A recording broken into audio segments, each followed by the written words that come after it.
Sticks, everyone. Welcome to the Captain Avalanche Fancast, your unofficial source for all things Colorado Avalanche hockey and more from a fan perspective. Hosted by me, Captain Avalanche Corey, and he's our professional sweeper, Dom.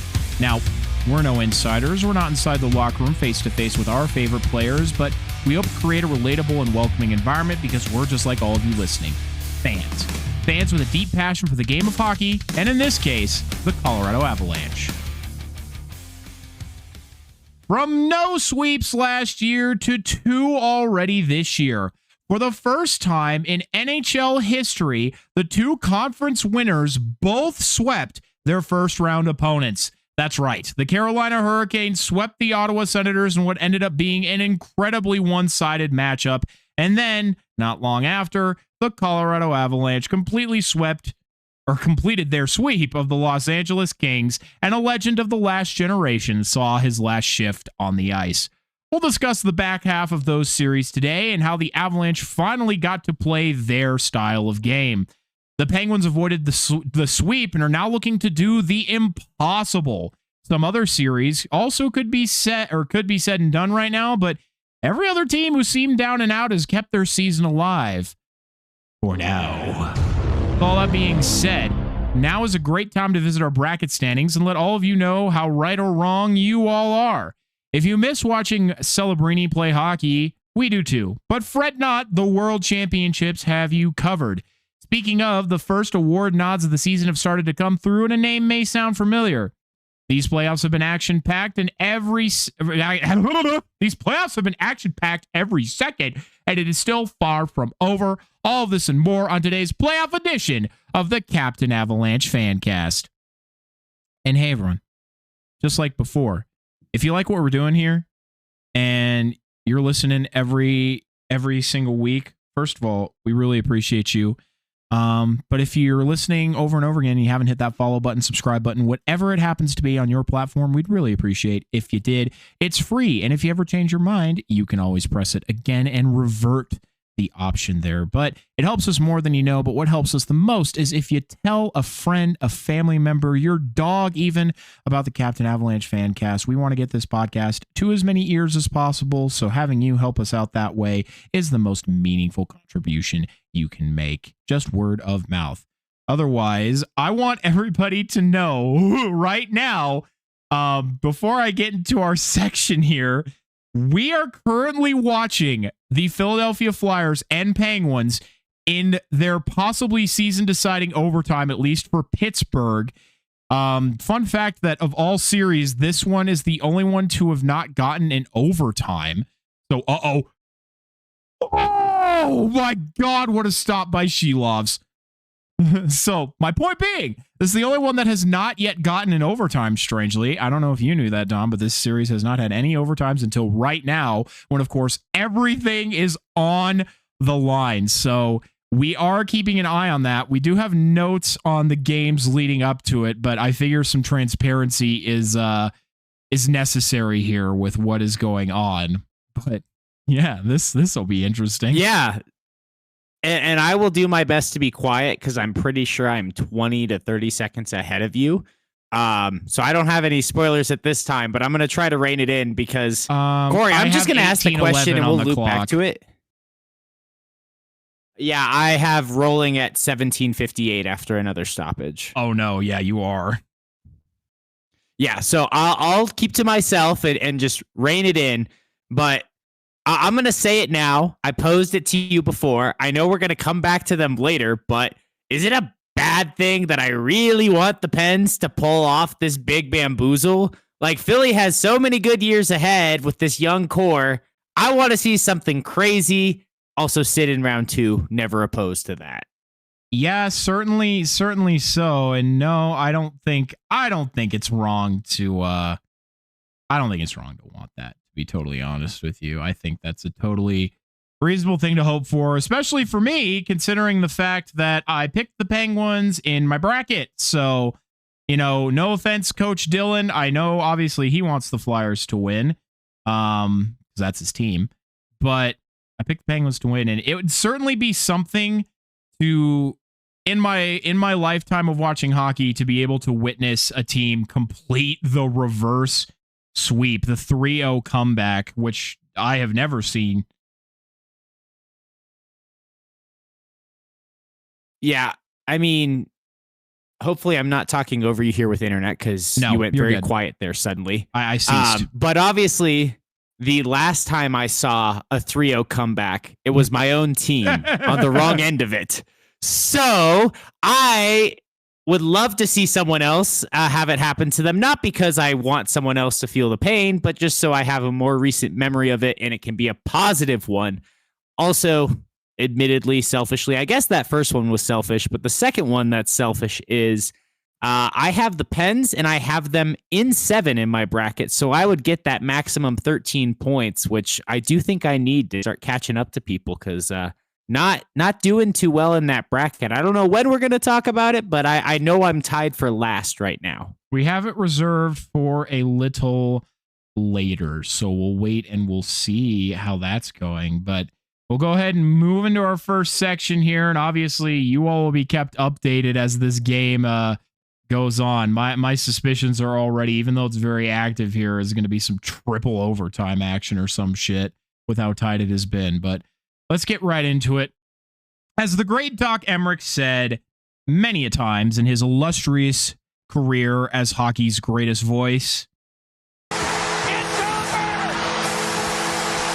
yes, as we mentioned in our outline, 2 series have already reached their conclusion.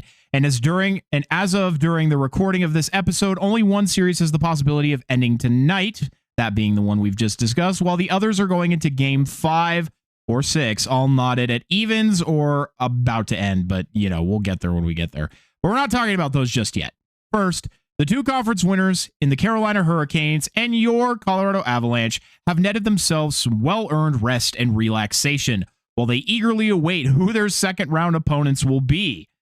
But let's reflect on both of these series, and if there was ever a chance it could have swung the other way, spoiler alert, no. Nope. For either one, but actually for a variety of different reasons. The results are not entirely dissimilar, but it was the process of how each team ended up in the identical positions on both the winners and losers side that is worth exploring. Let's start with Carolina and Ottawa. My favorite comment from a fan, and I'll let you guess who they are a fan of, about this series was the following, as well as the subsequent response from Ryan Whitney. Also, this took me forever to track down, so please laugh. Our lovely participant, Johan, stated, quote, "The refs won the series. Terrible officiating," close quote. I'll let you simmer on that one for a moment. To which Ryan Whitney I'm already laughing. To which Ryan Whitney responded, "The Senators had 14 5-on-3s," close quote. Now, that is, albeit a bit of an exaggeration, but the Senators did end up with 4 total 5-on-3 opportunities throughout the series, including multiple in the do-or-die Game 4, and converted on none of them. In the series as a whole, they had 21 power play opportunities and only converted on 1. Apart from the lone power play goal, Ottawa had four goals at even strength, split between 2 players, Drake Batherson and Dylan Cousins. They were the only players able to score for Ottawa, even on the power play. Funnily enough, Carolina, with plenty of power play opportunities of their own, really did not do much better with only 2 power play goals in this series. The difference is the utter domination 5-on-5. But before that, rewinding a moment, we, along with many others, have been incredibly critical of the officiating everywhere in the playoffs. It has been less consistent and questionable at best on better nights. But when your captain decides to start the series by giving himself a 5-minute major, it might be time to rethink the choices you are making. I think given the fact that Mark Stahl is not a fighter, but is the bigger and more composed player and managed to wrestle the much scrappier Brady to the ground while landing some heavy blows, actually perfectly summarizes how this series went for Ottawa. Even when Ottawa was able to land some punches and get some consistent offensive attack or drive the net or, God forbid, actually score, the calm, even-keeled nature and excellent structure of the Carolina Hurricanes allowed them to consistently land the heavy, often killing counterpunch, one that the Senators simply could not get back up from. The Canes were the better team. We all knew it. Didn't expect the disparity to be so large. Also, brief correction, it is actually Jordan Staal. I remember Mark Staal like you, Corey, but Jordan Staal is the captain of the Carolina Hurricanes. Oopsies. Sorry, disaster bros. That is my mistake. It's not like there were 4 Staal brothers. Yeah, the Stahls have left a massive mark on hockey. It's actually really cool to see, yes, especially over the last couple decades. Yeah. But yeah, we this is shit on Brady the fuck hour because dude didn't have a single point. How many penalties did he take? 0 points. 0. Your captain saying you're going to do something special in game 3. If something special is a belly flop, then sure. Like if you're into that and you find that special, my guy, go do it. But I think he forgot he's not playing a game surrounded by a bunch of all-star players like he does when he plays for the USA. And so being this, blockhead, for lack of a better word for it, where he's just going out there running into people and fighting with them, it doesn't work if you don't have the offensive support. If you don't have the best defense in the world behind you to kill off a penalty when you do something dumb. And the Senators did well killing off penalties. They got way too many 5-on-3s. I'm sorry. If you're 30 seconds of 5-on-3, all of them were at least 30 seconds. Some of them were over a minute. That is automatic in the regular season. We've talked about it. You have to convert on those. And when it matters most here, they didn't. So, pitiful performance. I know what you're going to say next, and you and I fully agree on this. What a shame. And I think this goes for both of these series, but what a shame that some incredible goaltending got knocked out in round 1. Yes, Dom, he teed me up perfectly here, or, alley-ooped me.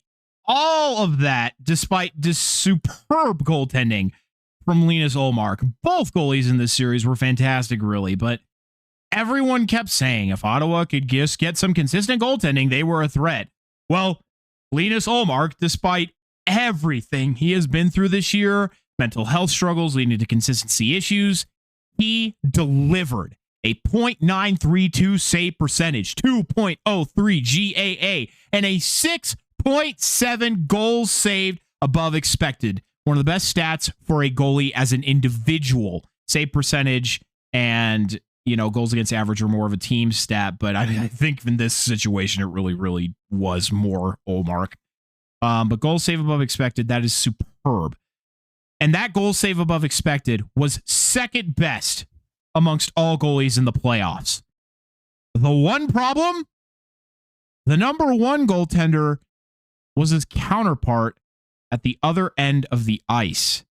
Freddie Anderson, 7.6 goals save above expected, .955 save percentage, and a 1.10 GAA. 105 saves on 110 shots.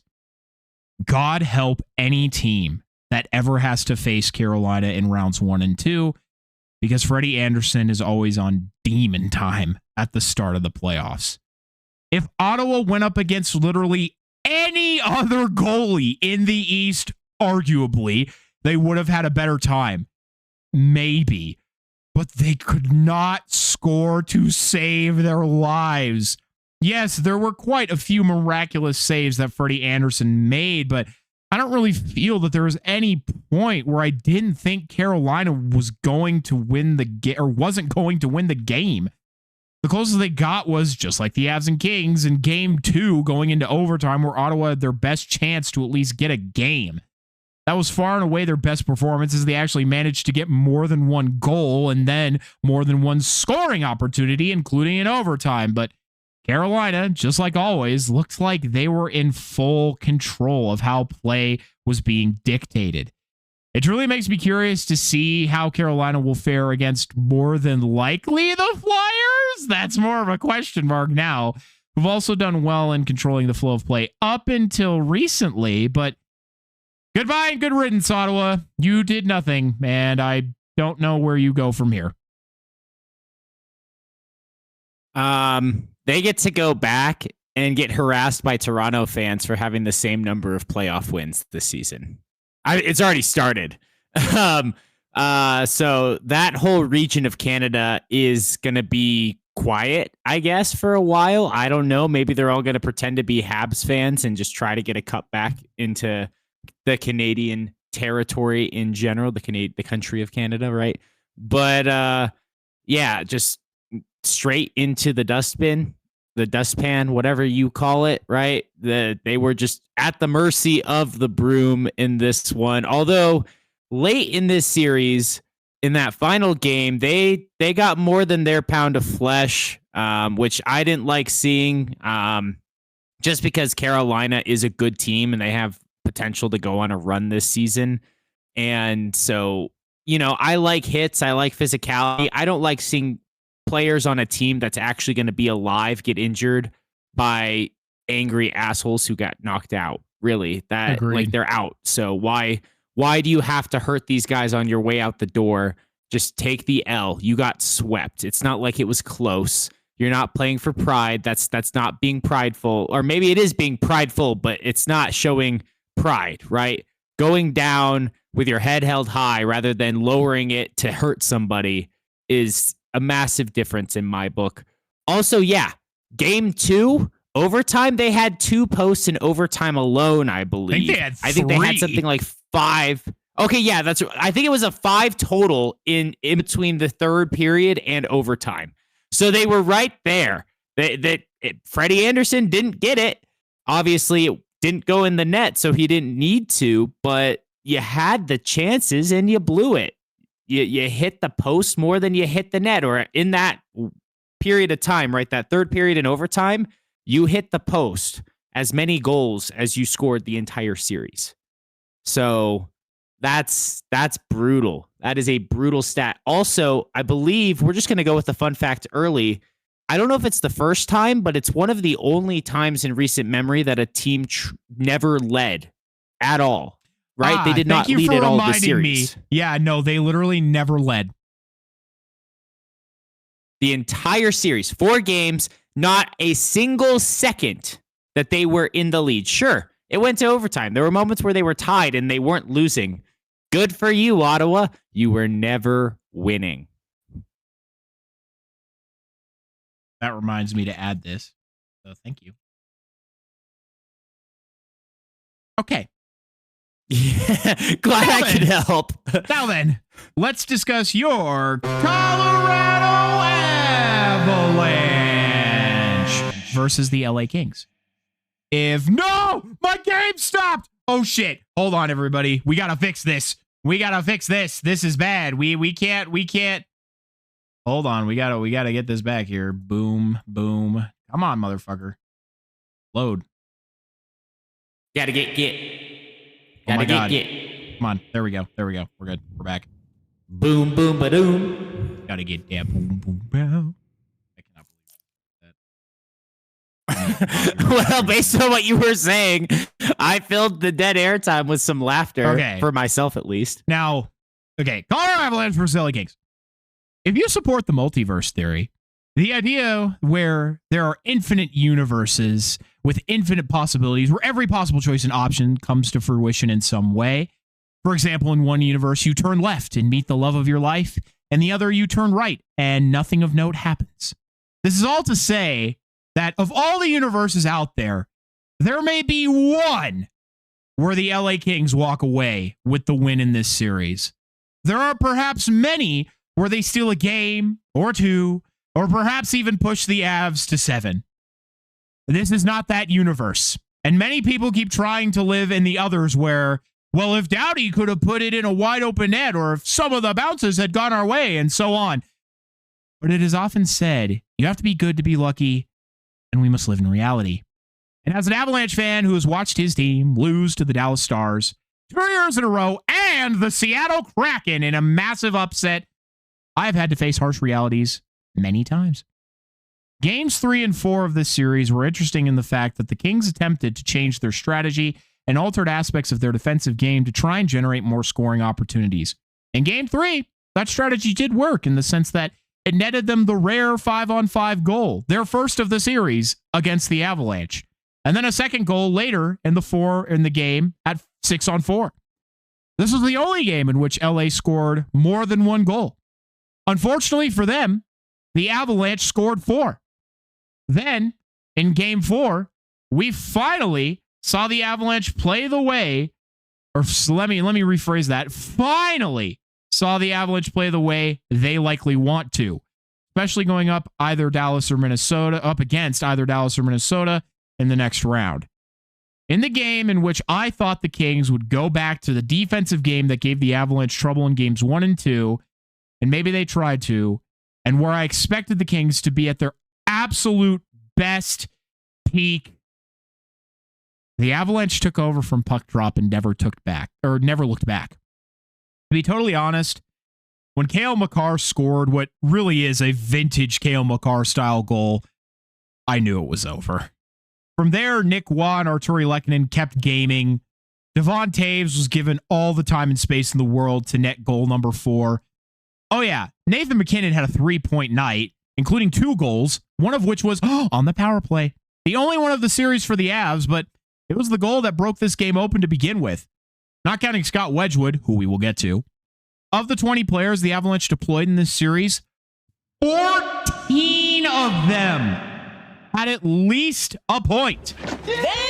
Only 6. Only 6 left. Only 6 players left the series without. I just phrased that weird. That's all it was.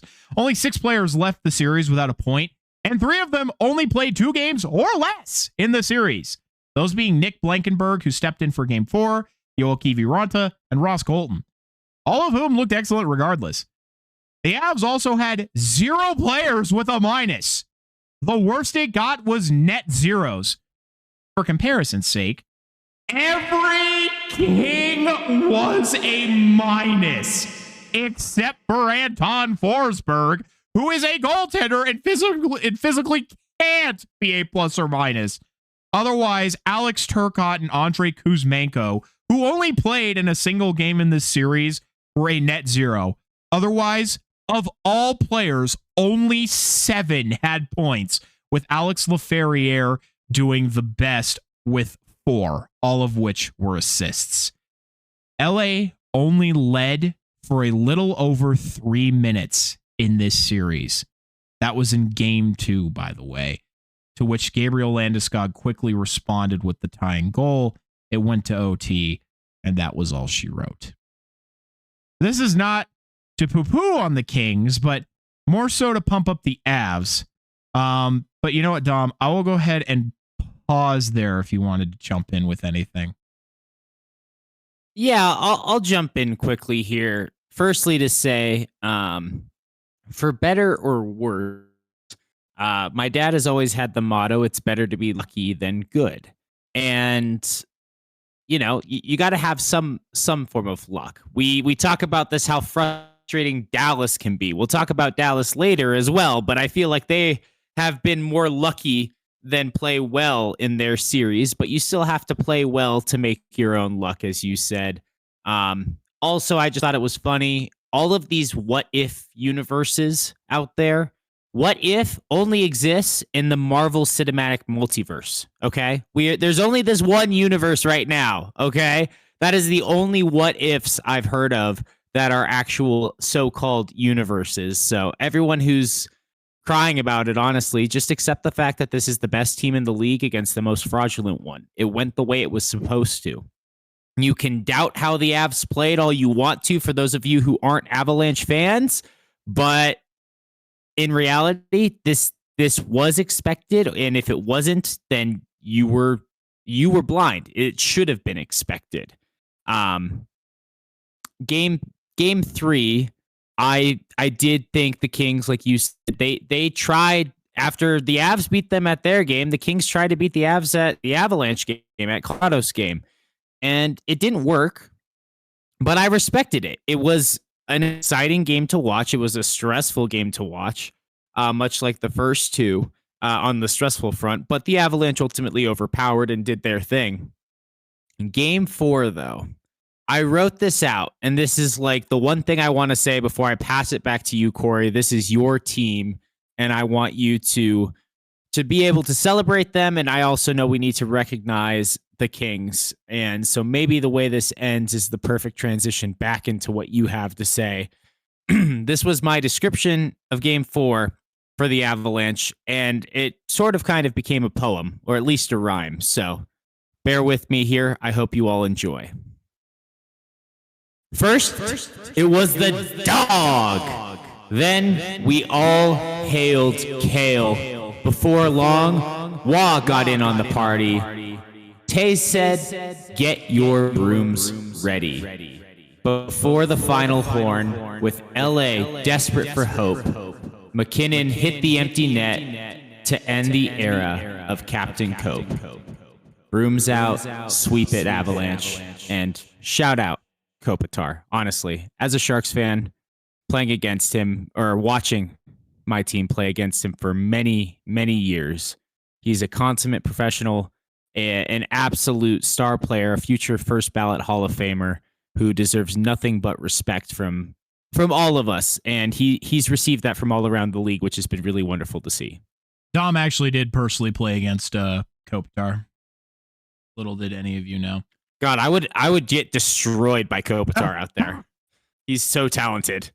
But this is all not to poo-poo on the Kings, but more so to pump up the Avs. But to all the Kings' credit, in my eyes, they were not an easy out. They came in as the biggest underdog in the playoffs. Literally, of all brackets made, only around 10% picked the Kings to win the series. No other teams are even close to that type of discrepancy, either being that heavily favored or, out of favor, picked against. But they took that chip on their shoulder and doubled down on the things that made them so effective. While not being able to close out games isn't a strength, the fact that they also pushed so many to OT as well is commendable. The Kings would seldom go away on any given night, and that demonstrated their resilience. They absolutely ate up the middle of the ice and gave the Avs almost nothing to shoot at. They took away rebound opportunities, and the amount of blocking they did was truly absurd. I think Brant Clark was in the way of every Avalanche shot. Nathan McKinnon could have ended Game 2 with a wide open net, but Clark was there. Then, whenever a shot actually got on net, Anton Forsberg, who stole the starting goalie position from Darcy Kemper, who you could argue knows the Avs better, played spectacularly. He was easily the Kings' best player. He ended the series with a .909 save percentage and a 2.70 goals against, but that isn't doing his performance justice, as Game 4 tanked his stats as he was otherwise beyond stellar, because in Games 1 through 3, he had a .922 save percentage, and then in just 1 and 2, in Ball Arena, mind you, he had a .941 save percentage, and overall, he's still in the top 10 goalies with goals save above expected. But once again, just like Carolina and Ottawa, his counterpart on the other side in Scott Wedgwood was just better. Scott Wedgwood, strangely, made exactly 24 saves in each of the 4 games, but each one was immaculate. For someone who has never had a playoff start, he sure could have fooled me. He ended the series with 96 saves on 101 shots, a .950 save percentage, 1.21 goals against, and third in goals save above expected with 6.0. He was also the Avalanche's best player and deserves to be commended as such. 5 goals was it, and he certainly deserved a shutout had 6-on-4 bullshit not factored in. In fact, the only goalies who have done better in a series than him, allowing only 4 goals, was Philip Grubauer in 2020 against the Coyotes in essentially play-in round in the essentially play-in round against Darcy Kemper, ironically, and Patrick Waugh himself in the 1996 final against Florida. That's it. Those are the only goalies who have ever had a better performance, at least in terms of number of goals allowed. The Kings played their game. Watch your game. Watch your game screen. Okay, I'm looking. I see the chaos at the one end of the ice here. Wow, he dropped his stick and it stopped the shot. That's crazy. But okay, everybody, we're watching the game screen. We're seeing what's going to unfold here. We got 2 minutes and 37 seconds left in this overtime. Philadelphia has it in Pittsburgh's zone. Pittsburgh's been hammering. Wow. How did that even go through him? I don't even know how that went in. Through all those bodies. I don't know. I genuinely don't know how that went in. Snipe of the corner. He couldn't see it. Wow. So everybody, we're going to pretend like this series is still going on when we get to our section referencing it. But the Flyers have upset the Pittsburgh Penguins. I would call this an upset, wouldn't you? Certainly would. Pittsburgh is the higher seeded team. They have Crosby and Malkin, for crying out loud. The Flyers weren't supposed to be here. This is an upset. A handshake line in Game 6 in Philly's favor. Dan Vladar some people was the MVP of this game, man. Holy crap. Goaltending. I mean, seriously, we'll get there, but Shelovs, man, they just woke up like this. Yeah. The inability for teams like to play in front of Stuart Skinner without being so stressed is real. I wonder if they start Shelovs earlier, if goes differently, but we'll get there. Yes, but we'll for now jump back in to the Avalanche here. So let's jump back in. The Kings played their game perfectly. Colorado simply played it better. DJ Smith himself said that the Avs gave them no breakaways, minus the shorthanded one, and only 1.5 2-on-1 opportunities. Rush offense dries up in the playoffs, but for a team over the course of 4 games to consistently not just deny, but completely evaporate their opponent's ability to counterpunch while still scoring enough to net a win every contest is truly mind-blowing. The Kings only managed 2 goals at 5-on-5. The rest were on the power play, 2 of which were 6-on-4, and only 1 at 5-on-4. People pointed to the Avs not scoring a lot, and therefore they must not be playing well. That is not even close to being the case. The Kings already struggle offensively, and for the Avalanche to take away any ability to score in nearly every situation is remarkable. Oh, that reminds me. Can I just say about Game 3? Yeah, please. It just totally random, but the numbers of it all. The Avalanche had scored 4 goals in 2 games. The Kings had scored 2 goals in 2 games, and they both doubled it in Game 3 with a 4-2 victory. So I feel like I remember when we were messaging each other saying, "Congrats, DJ Smith! You doubled your goal total for the series. Way to go, you!" Oh, by the way, the Avs did too. So that moment was, again, we're not trying to poo-poo on the Kings here, but even when they got something to be happy about, the Avs just matched it. Everything the Kings tried to do, the Avs matched that game and then did it better. And it's not a knock on the Kings. It's just the Avalanche were like, you pick the terms. We'll meet you in this battle. However you want it, we'll take the win. And I just thought that was really impressive to see. Once again, I not trying to poo-poo on the Kings, as you said, but there've been so much poo-pooing on the Avs that it needs to be said so that people recognize and appreciate the dominance that was displayed. Yeah, it's just silly to me. It's not that the Avs didn't play well at all. They're just playing a different style of game and demonstrating, hey, it doesn't matter if the team we're playing wants to, be a heavy defensive team or wants to try and, beat us on the rush or be high-flying offense. It doesn't matter. We will meet you on whatever terms you want.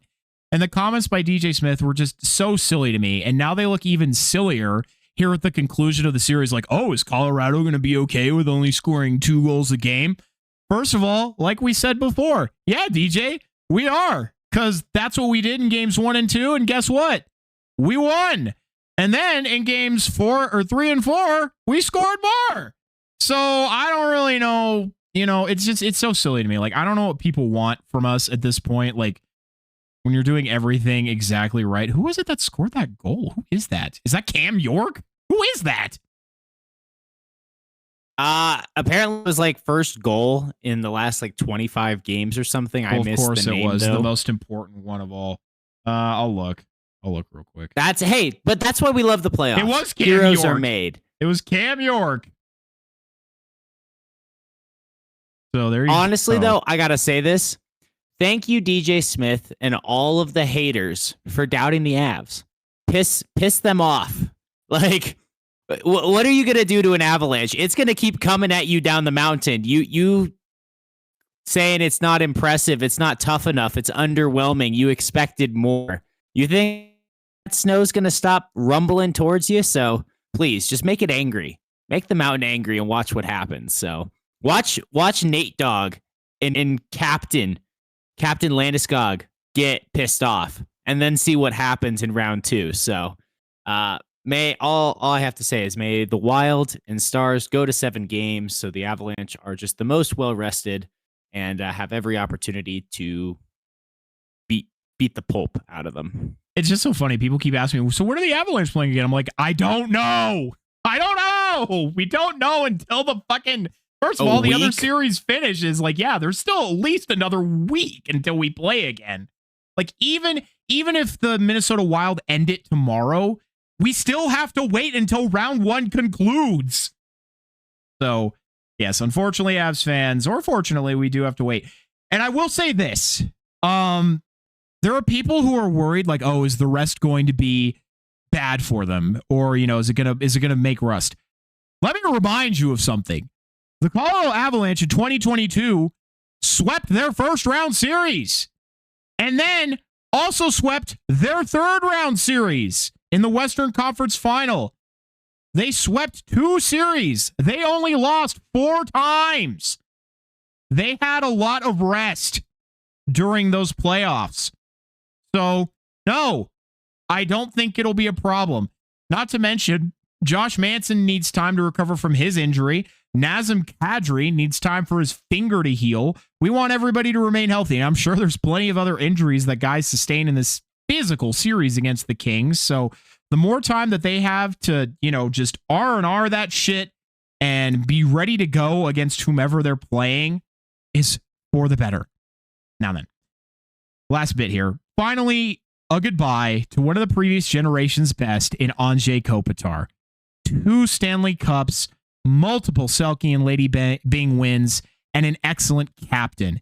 He is destined for the Hall of Fame easily. Funnily enough, I learned that the Kings, while Kopitar was on the squad, only ever advanced past the first round thrice. But for 2 of those times to result in Stanley Cups is pretty good odds, if you ask me. There have been insane comments there have been insane comments from people who have attacked Kopitar, and I truly have nothing to say to those people other than to meet them with a blank stare. But what a career Kopitar had. Greatest king of all time, inarguably. He likely had more gas in the tank, but he wanted to move from part-time to full-time dad, and his family deserves that. Best of luck in retirement, Kopi. Your family, or enjoy your family, and whatever you pursue next. Raccoon Jesus is an absolute class act. Raccoon Jesus. Oh, I just heard that one the other day. I didn't know that was a nickname. That is genuinely so funny. Yeah, we're losing a great nickname from the NHL right there. Raccoon Jesus. But he does. Like he had the dark circles around his eyes at 18 years old. Bro just looked so sad all the time. Yeah, he's seen some wars, though. He's been through it. He's earned those dark circles with more time. Not to mention being a parent, right? Not a stress neither you or I know in this lifetime. But, man, he, like you said, I wouldn't. Yeah, you said inarguably. So you're absolutely right. He is the greatest king of all time. He is the greatest player in that franchise's history. His number is going to be up in the banners, in the rafters, excuse me, for not in the not too distant future. So he'll be back, but he's earned this. He deserves to get to go be with his family. I'm happy for him. Nothing but respect for him. If you are hating on him, first of all, get off the internet. You need help. You need some therapy. You need some healing. You need to look inward, not at a screen and just tear down other people. But this is.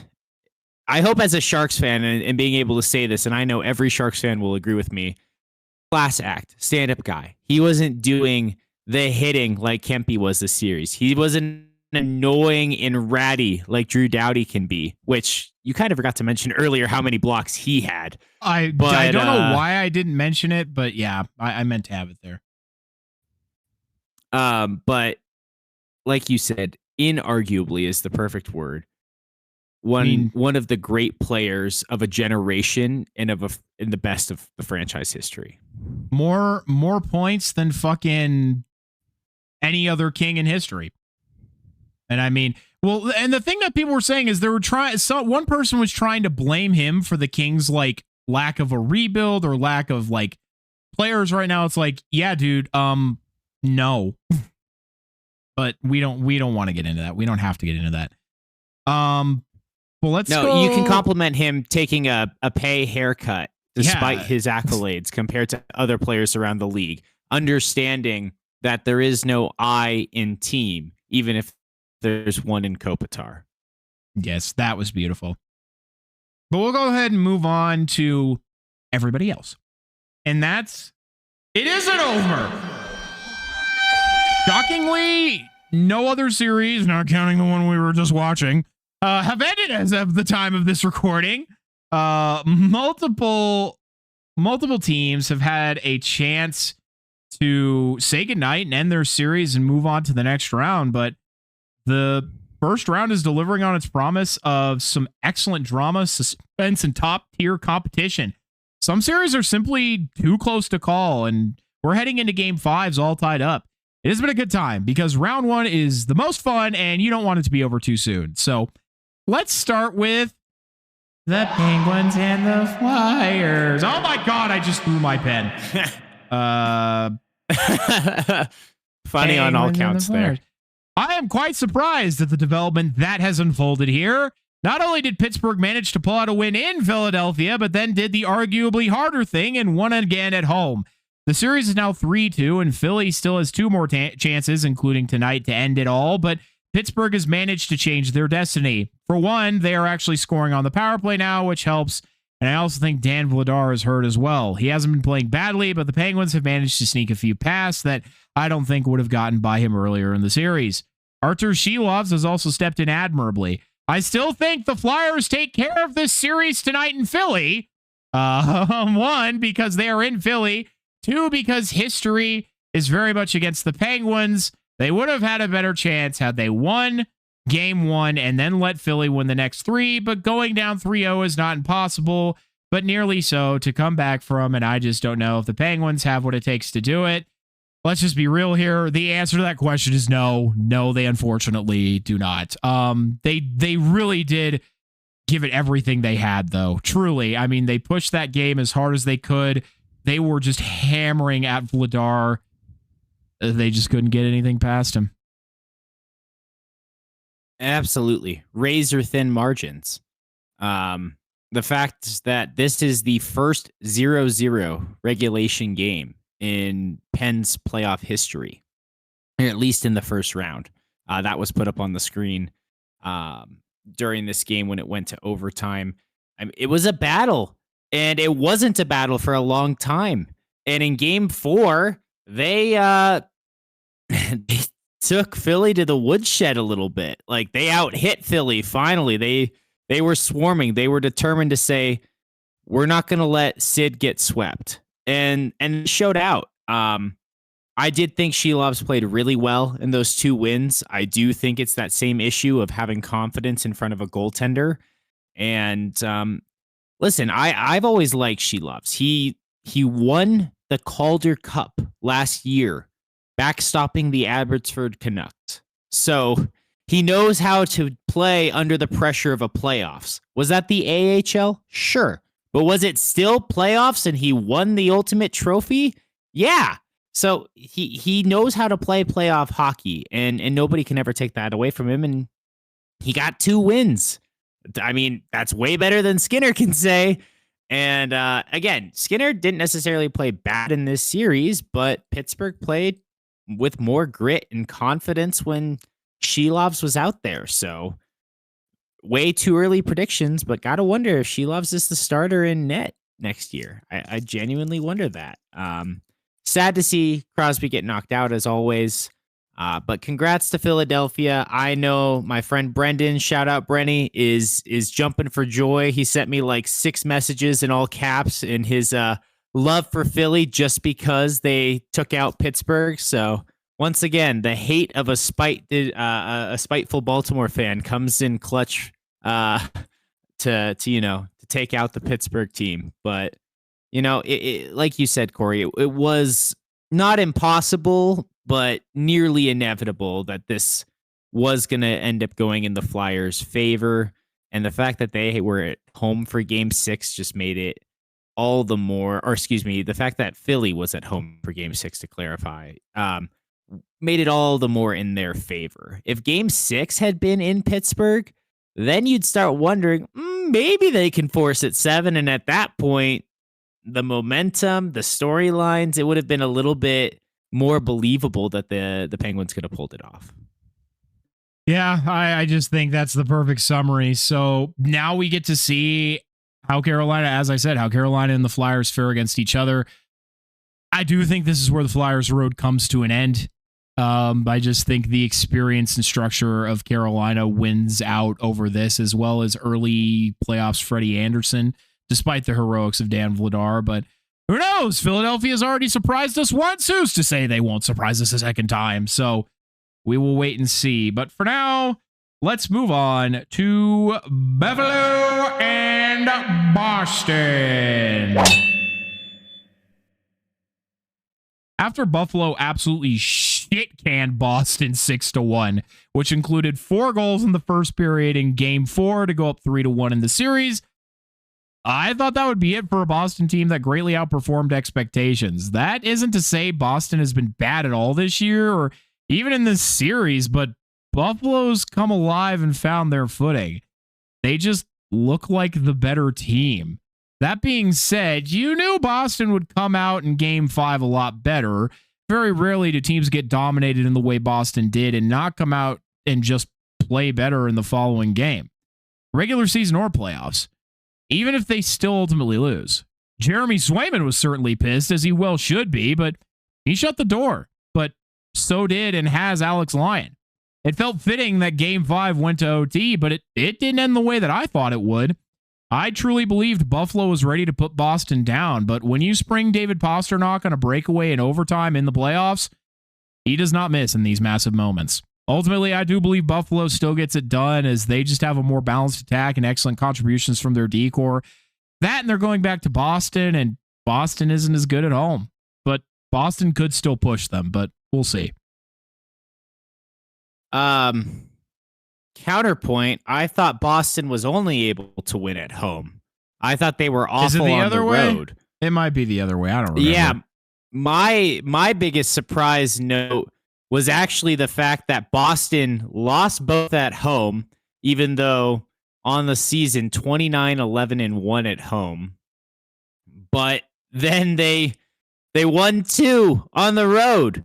That was the shock for me. I had Buffalo picked in 5 because, I mean, in this series didn't go quite the way I expected, because I expected Buffalo to not drop a game at home in their own barn. But a 3-1, they handled Boston well in that Game 3. And then where did the offense come from? They finally learned how to score in a time that's not the final 5 minutes of the third period. And that Buffalo just run of magic that we've been counting on, and that offense that got them all the way to this 1 seed finally showed up. And then, like you said, Swayman shut the door again in game 5, but Buffalo still had their chances, missed a wide open net at one point, and very easily could have taken that game in game 5 before giving Pastrnak that opportunity, which, like you said, he's not going to miss. So this one is dangerous for a potential game 7 because it is going back to Boston. And Boston is a much better team at home normally. And are they really going to lose all 3 home games? I don't know. So where I thought the series would end in 5, maybe it's ending in 7. I don't know. This one has me nervous. Buffalo has been a lot shakier on the offensive side than I expected. And, Swayman's been playing incredible. So once again, great call by you on that one. I was going to say, I personally think it's less that they've been shaky offensively because they've been generating. And I mean, they've been able to make Boston's defense really just bend at the knee and just counterpunch them to no end, make them turn the puck over, force them into really awkward mistakes. Just at the backstop of all that is Jeremy Swayman. I suppose it's no wonder that he's nominated for a Vezina this year. He's proving his candidacy, I think, right now in this series. And if Boston loses, it certainly will not be at the fault of Jeremy Swayman. But I do think that Buffalo is just fucking up Boston's defense right now. Yeah, sorry, I should clarify. I think you're right. Buffalo's offense is getting the better of Boston's defense. They're not putting pucks in the back of the net enough. Like, sure, they sprung just a massive one in game 4, going off for those goals early on. What was it? 4 goals in the first period, 6 goals in a row, right, in the game. They were just unstoppable. But in the second period, they've struggled with the long change. I feel like their offense does take a dip. And other than that one game in the first period, even when they've had chances, they just haven't really been able to convert on those. I guess on the flip side, they did score first early in game 5, but then had the door shut on them. So what I'm trying to say is it's inconsistent. They're getting shots, but how many high danger chances? They're not scoring goals in regular intervals of every period. They're either going up big early or relying on a comeback. It doesn't feel like a team that I have a ton of confidence in. And I do think that I do still think they'll get through past Boston, but when we get to the Tampa-Montreal series, I think either of those teams is going to make lunch out of Buffalo at this point. They could, but I don't know. I do think, especially with how Alex Lyon has played over UPL, he has definitely been the better of the two. So I don't know. I could see it going either way. I could see Buffalo making a far push, but also, just as you said, kind of meeting the wall as well in one of these other teams. So we'll see. I think it's just worth Yeah, no, you make a good point about Lyon. Yeah, Lyon has been they got that youth. Good. I think that's where what I said at the start of the series of the better tandem had to go to Buffalo, even if the better goaltender did go to Boston. But Lyon has certainly stepped up to the plate, and as far as I'm concerned, it's his net until he gets a bunch put past him. So when Buffalo wins this series, I think he's in net for the start of the second round. I agree. Now let's move on to Tampa and Montreal. Of the two series that are basically a coin flip where they could go either way, this one is the most deadlocked. 3 of the now 5 games all going to OT, constant back and forth and wins. This series has been an absolute roller coaster from start to finish. As of this recording, it was game 5, which is one of the most important games to win because you can take the edge with the chance to end the series in game 6. Once again, my heart says Montreal, but my head says Tampa, and neither team has proven to me that they have the edge. It is truly dead even, and I'll tell you why. Because the offense of both teams have been able to counterpunch each other perfectly.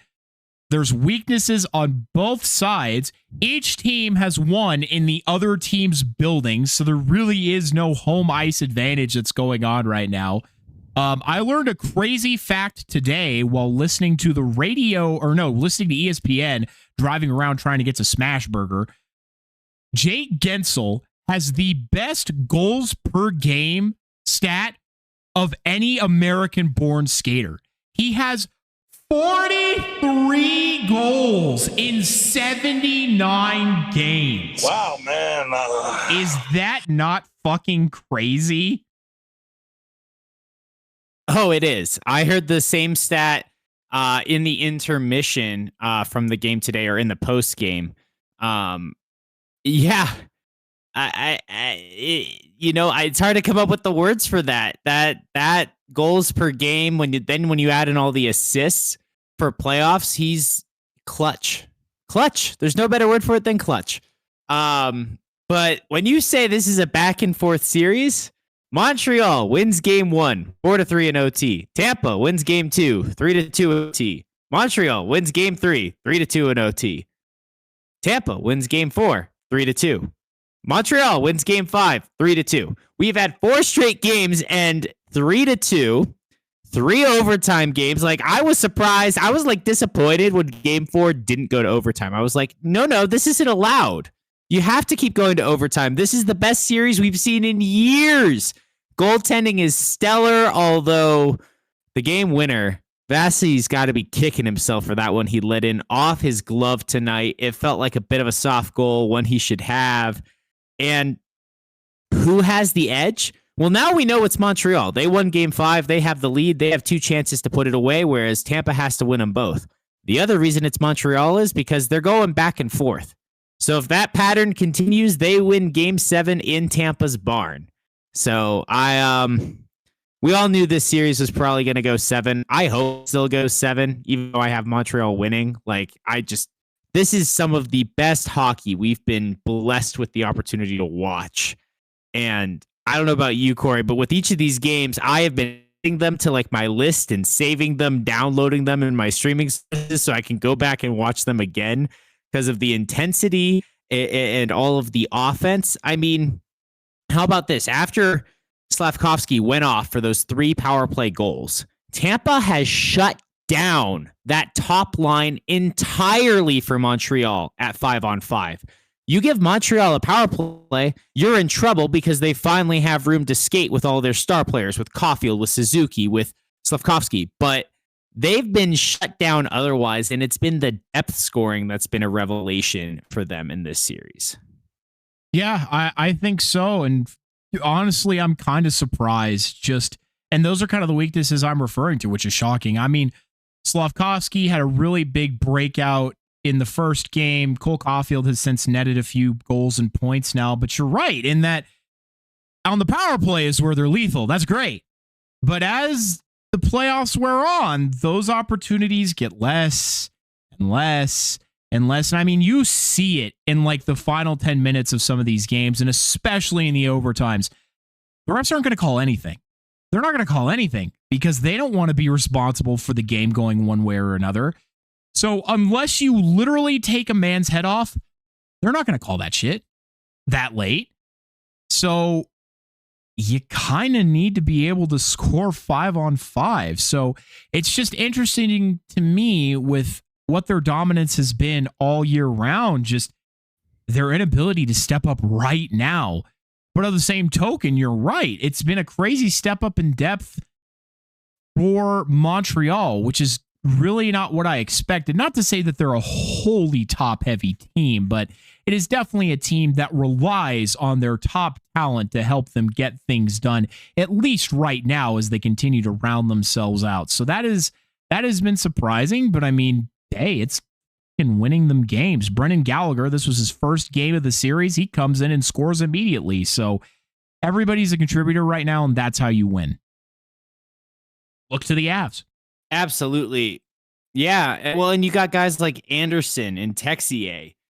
These aren't the names expecting to show up in the biggest moments for them, but they're getting points. They're making it happen in these games with the finest of margins when both goaltenders are top tier. Even and you got to be on point to beat them when the 5-on-5 play makes it so that you're not getting realistically more than like 25 shots on goal per game. Really, I don't know what's the bigger surprise. The Montreal nuclear line getting shut down or Brandon Hagel. Where did you come from? Who are you on this team with Nikita Kucherov, who we know he doesn't always show up in the playoffs, right? And with Jake Gensel, Hagel with 6 goals. 6 goals. No other player for Tampa Bay has more than 2, and that's Jake Gensel with his second tonight. 6 goals for Hagel. What is happening that of all people, he is their most dangerous player? That I'm baffled, honestly. He's always played with a feisty energy fight in him, but not this type of goal scoring.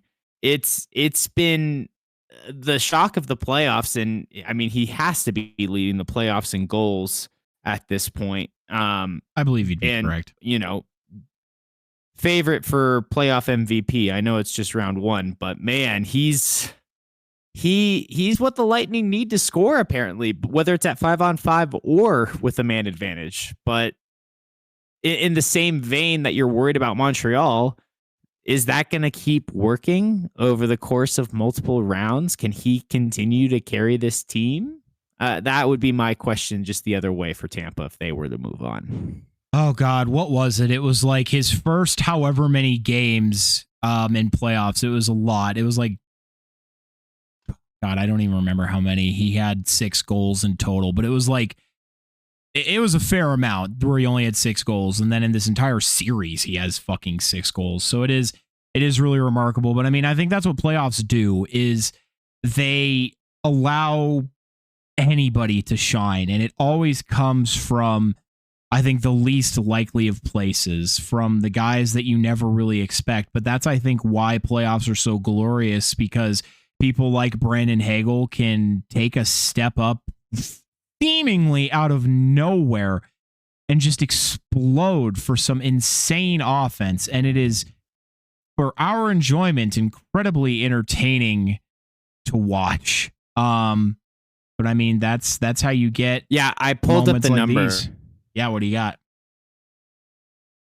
In the prior 4 years of playoffs, for the so-called, for the 20, they're calling it the 2021 to 2024 season. So those would have been in 2022 to 2025 playoffs. He had 6 goals in 37 games played. In this one, he had 6 goals in 4 games, now 5 games played. It's wild. It's absolutely wild. He's just feeling it. Yeah. And I mean, if Tampa Bay moves on, sometimes they just have one really good series. Not to say that he totally like ceased to exist in the following series, but sometimes it's just like this specific series, he really excels, he really does well, and then in the rest of the series, he just kind of regresses to the mean. That's what playoffs do. Is some series, some matchups, some players just genuinely really excel in. It's the ones that are truly special that just series after series, they are continuing to deliver.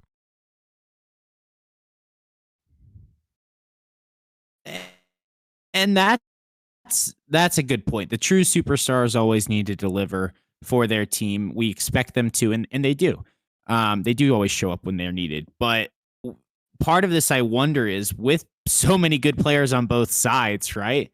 Maybe it is a bit of a focused effort from Montreal's defense, just as much as Tampa Bay's has been out there with their best defensive line to shut down the Montreal offense, that Montreal's defense is doing the same, keeping Gensel from putting the puck in the net more, keeping Kucherov from being the one to do that, keeping Point from being the one to do that, right? And so maybe it's left more ice for Hagel And whatever team they do end up getting in round 2, whether it's Buffalo or Boston, will have all that tape to watch and be able to see, hey, don't let that guy do that. And we'll see him regress to his average. But, it's the magic and mystery of the playoffs is one that we aren't going to know the answer today. We can guess, and we can keep perseverating because we have to get that word in there. It's been a while. But it's a lot of fun. It's a lot of fun watching that series, and you never know what's going to happen other than bold prediction. Game 6 ends final score 3-2. Strangely, I don't think that's that bold of a prediction. But yes, I mean that is why the playoffs are magical, and I mean that's just the magic of total sarcasm. That is just the magic of sports, where they're the most unpredictable thing. I think in humanity, you never know what's going to happen, but that's why we watch.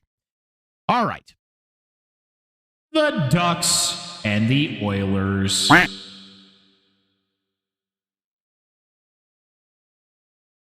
The Ducks are making me look very smart right now, and I hope they continue that with a win at home in Game 6.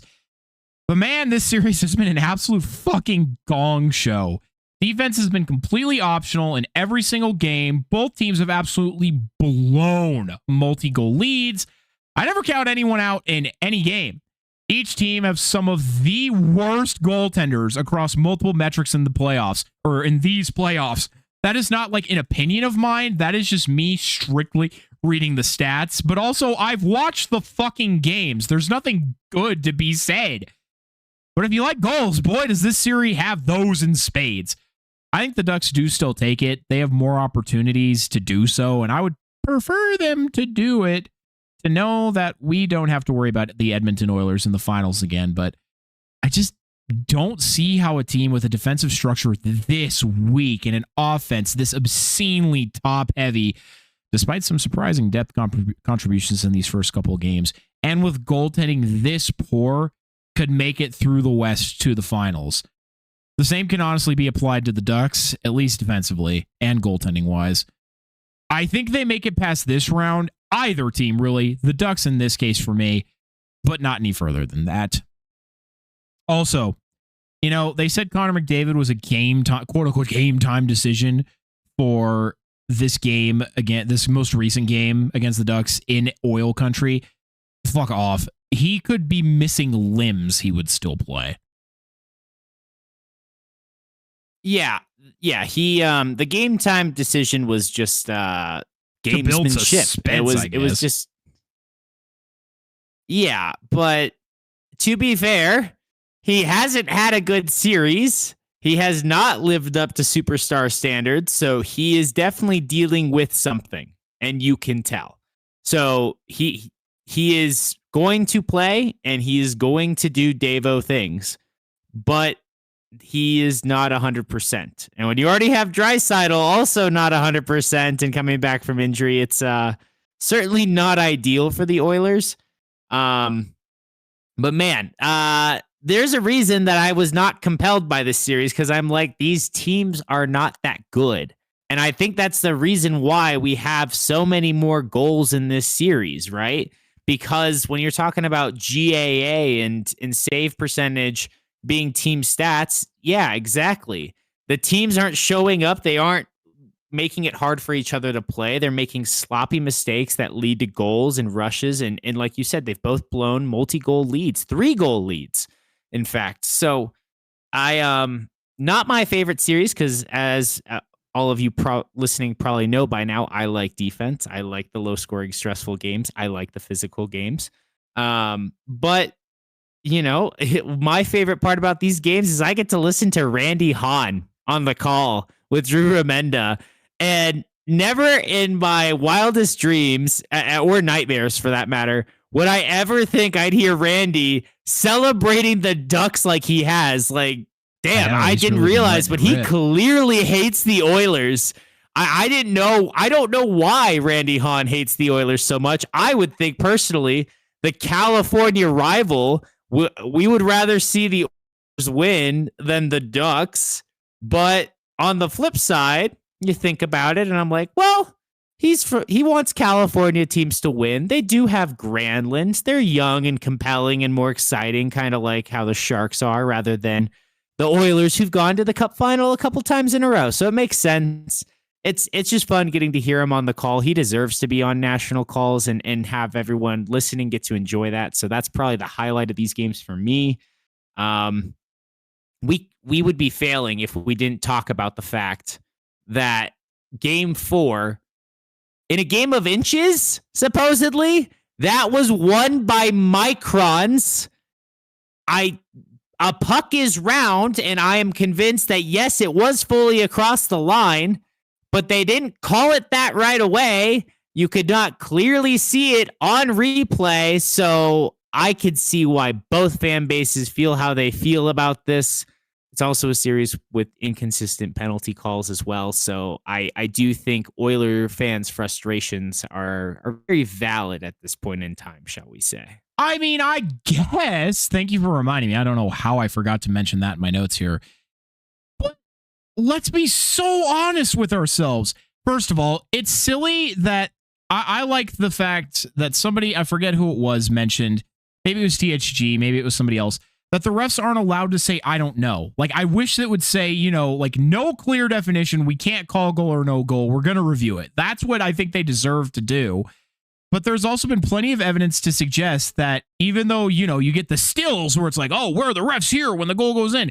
Well, there's still a ref that does make it around when the puck is possibly crossing the line there. So it's not unfair to say that he could have seen that puck going in the net. So there's that for one thing, right? And then from there, it's like, I understand why they maybe called it a goal from that perspective. But to me, even if they called it no goal, you then need evidence to overturn it, which your sufficient evidence is the word there. I think there's sufficient evidence to call it a goal regardless of how you called it. If you called it a goal, there's sufficient evidence to support it's a goal and not enough to support that it isn't. And if you called it a no goal, there is sufficient evidence to prove that it is a goal. Because despite the fact that his skate is, yes, covering the top half of the puck, plenty of people have used, first of all, logic and common fucking sense, as well as overlays and graphics and math to fully prove that that puck is in the net.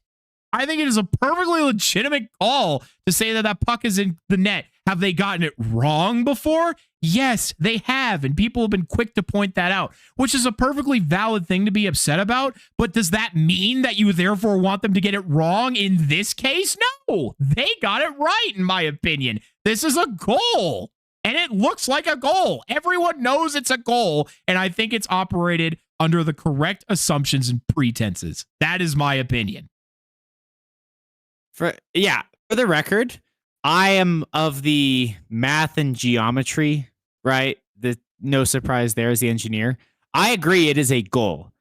What I am saying is validating Oilers fans' frustrations because another game, another reffing crew that's not called a goal on the ice and then upheld as no goal. The problem is, once again, consistency. Yes. So out of all the series with their cries about the refs and some of the other penalty calls that I have seen in this series, I think, believe it or not, Oilers fans have the most to be upset about or to cry out about compared to some of these other franchises and fan bases. So that's what I'm trying to say here. I wholeheartedly agree that the roundness of the circle, it was past the line.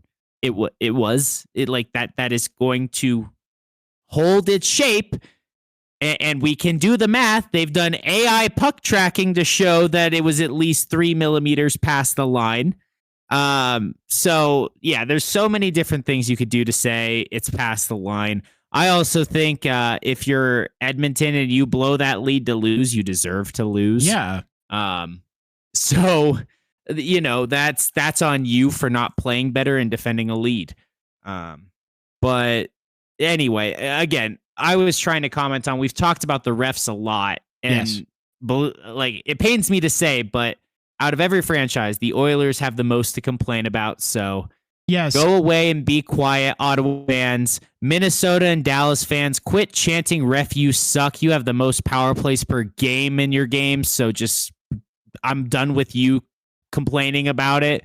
Obviously, Carolina and the Avalanche moved on, so we have no reason to complain. And Utah, Vegas, I think it's been called pretty evenly, pretty fair. And like you said, looping all the way back to it before I forget, whatever team comes out of this Utah Vegas series, it has the makings of a team who deserves to go to a conference final.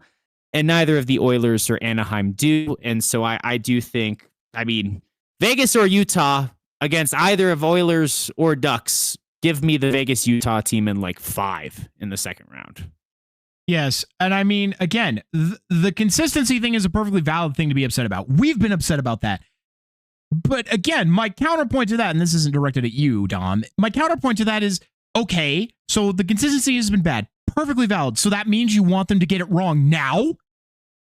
Because it would be in your favor? You want them to continue to be inconsistent? That makes no fucking sense. So that's just my rebuttal to that statement. But anyway, let's keep it chugging along here to Dallas and Minnesota. Dallas has not scored a 5-on-5 goal in 167 minutes since their last 5-on-5 goal. That's almost 3 games worth of hockey. Once again, heavily relying on their power play to get anything done, and Minnesota just keeps giving them free opportunities to flex it. But last night, in Game 5, Minnesota kept it locked down mostly and then really locked it down 5-on-5. They took the edge going back to Minnesota with the chance to knock off Dallas. But if I know anything about Dallas, it's that they won't go away until they're golfing. And what Minnesota absolutely needs to avoid is a Game 7 back in Dallas at all costs. If Minnesota wants to win this series, it has to be tomorrow, or rather today, Thursday, when this episode debuts. Keep in mind, Colorado led Dallas almost the entire series last year, dominated on 5-on-5, but lost anyways in Game 7 in Dallas. Dallas defies all logic. It doesn't matter how much you outplay them. They just win anyways. You said it. Couldn't say it better myself. This series should be over. It should. Minnesota's blown Game some 3, of these games. Game 3, they blew. Stars at Wild. How many power play opportunities did the Wild have in that game? And I think they went 1 for 8 or 1 for 7, including multiple in overtime. And then you go to 2 OT, and Dallas just gets there with the annoying puck luck that defies logic, like you said, Corey. But Minnesota was the better team in that game, was the better team all throughout that overtime. They had wide open net and missed it high.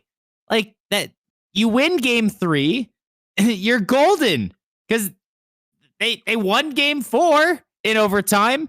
This time they finally got it together and converted. They owned the Stars in Game 5.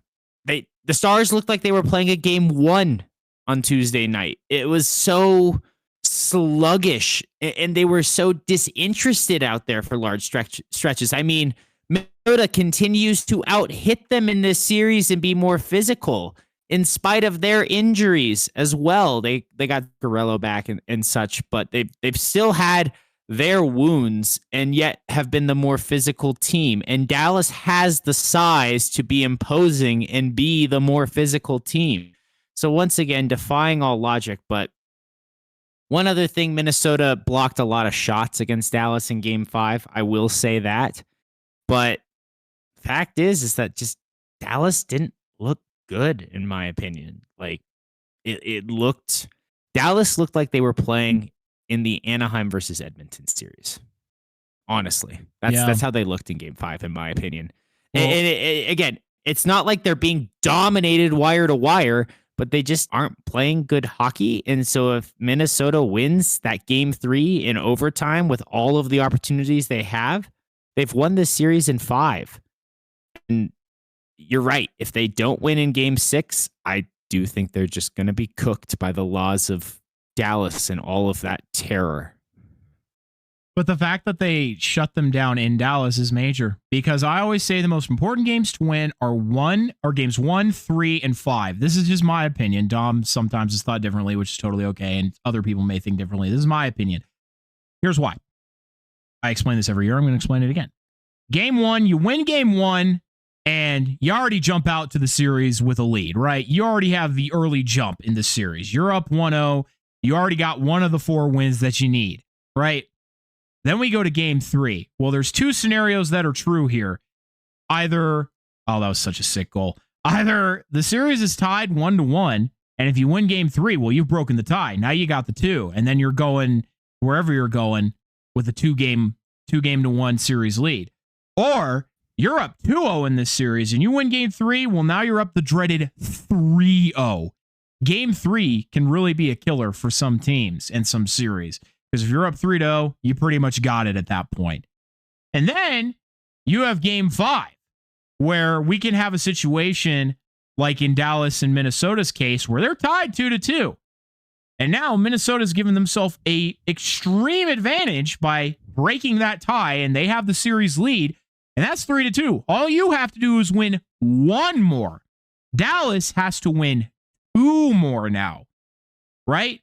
Or in game 5, you could be up 3-1. So then you just close out the series right then and there. Or let's say you're down and you give yourself a chance to get back in the series by winning game 5. So game 5 can be a real critical win for teams in a series. And Minnesota has taken that critical win. But just as Dom said, they didn't win game 3. Had they won they won game 1 and they won game 5.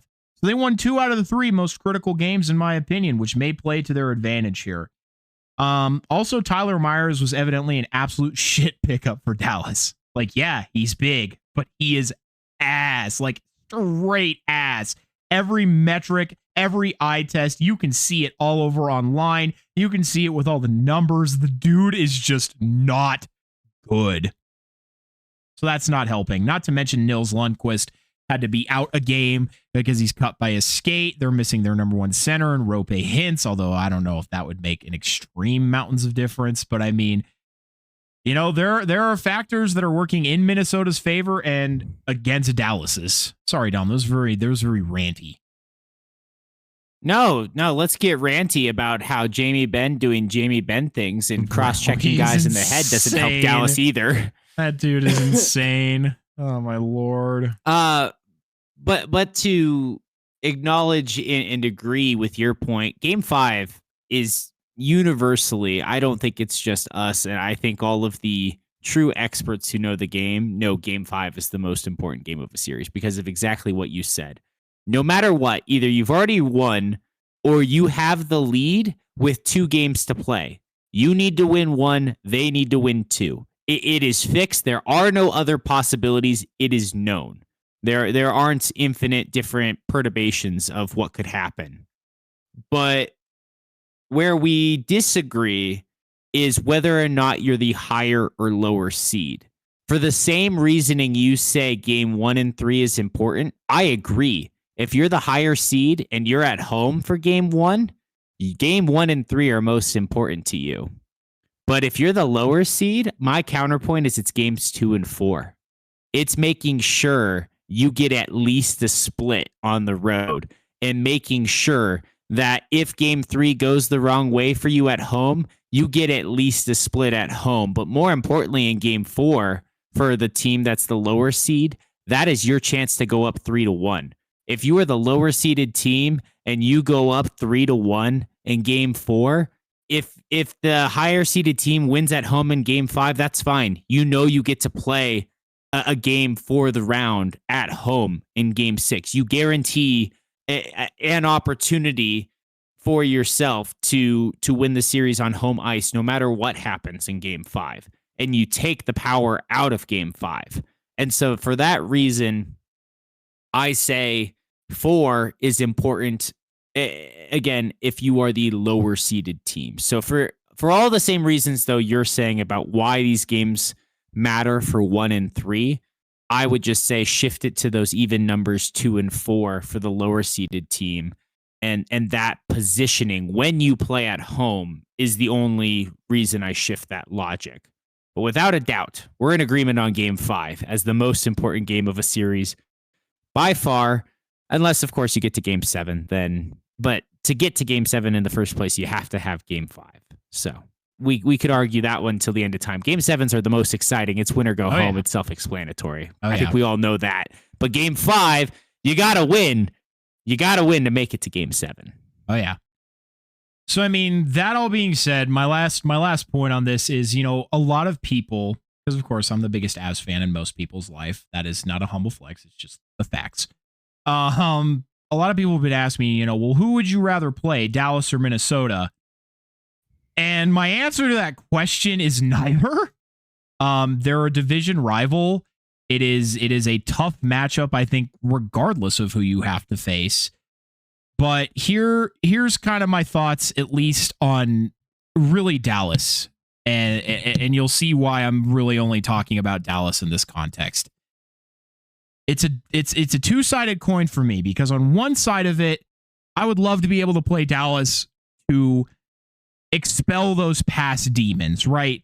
To have the opportunity to truly beat them in a best-of-7 series, to be the ones who send them home, and to feel free of that bullshit that has been hanging over this team for years, to crush the narrative that we can't beat them in the playoffs, to move on from that. Because I genuinely, truly, honestly believe that this Colorado Avalanche team can beat this iteration of the Dallas Stars, especially with what we've seen in these first 2 rounds. I fucking believe that we can beat them. But the other side of that is, I genuinely do not get along with, I'll try and put this as politely as I can, I do not get along with their fan base. I do not like watching games at their arena.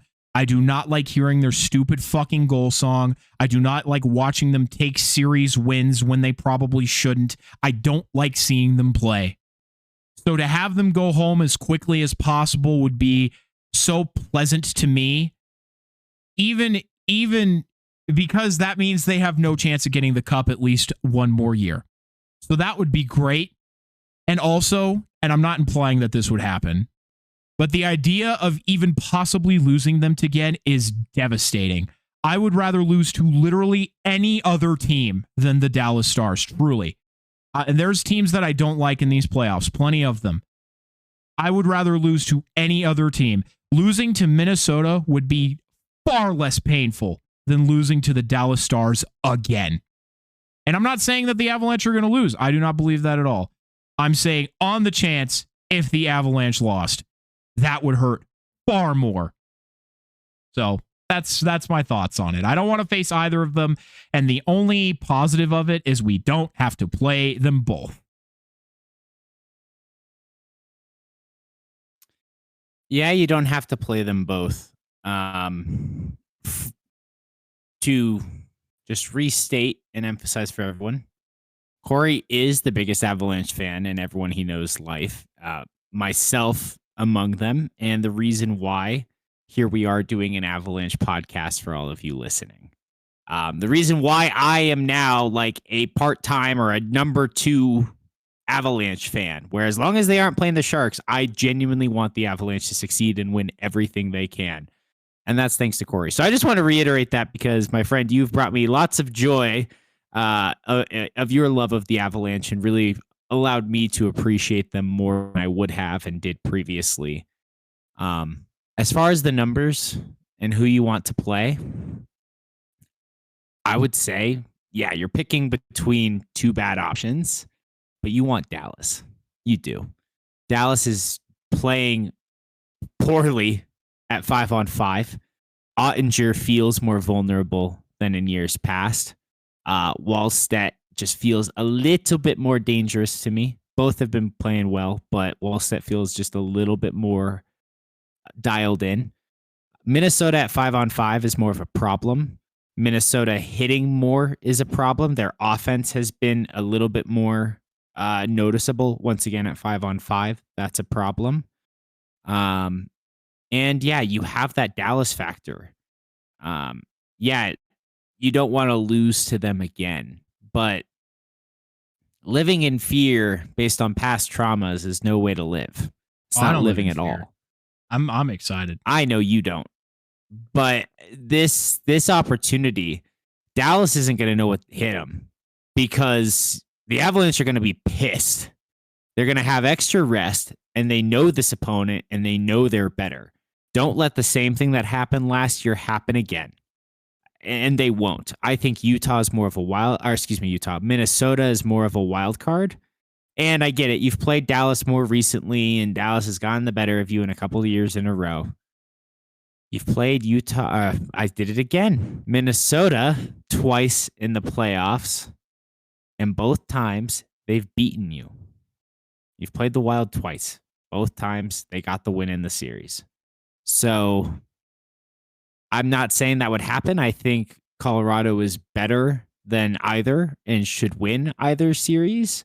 But how pitiful Dallas has performed in this series compared to my expectations personally, and for all the reasons we've outlined, I do think Minnesota poses a larger threat right now, legitimately.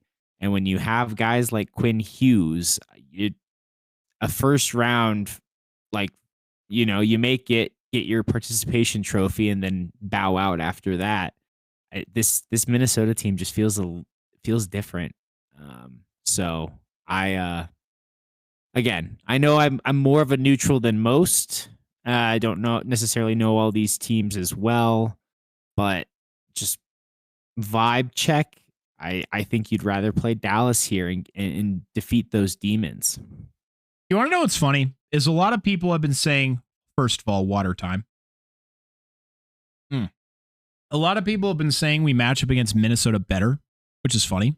I don't necessarily know. Also, everybody, Dom made that sound like way more sinister than it actually should be. Have confidence, everyone. We can beat any team that comes our way, and that's what we're going to have to do. We have no control over who's going to win the Dallas or Minnesota series. You can hope, we can hope one way or the other.